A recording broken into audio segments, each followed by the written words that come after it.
রক্ত দিয়ে জুলাই কেনা, জুলাই মানে মুক্তি, স্বৈরাচারের পতন করে ভালো থাকার চুক্তি।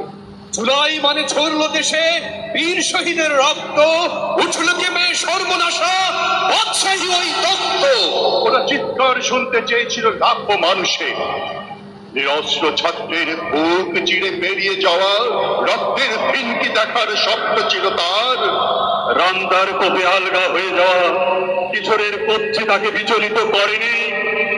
অধিকার চাইতে আসা তরুণীর রক্ত চমচমে মাথা দেখে তার অস্বস্তি হয়নি।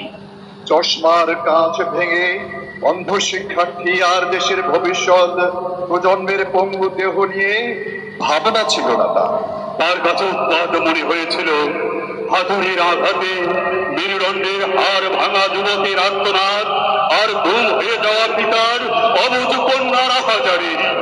তার পক্ষে ঘাতকরা হেলমেট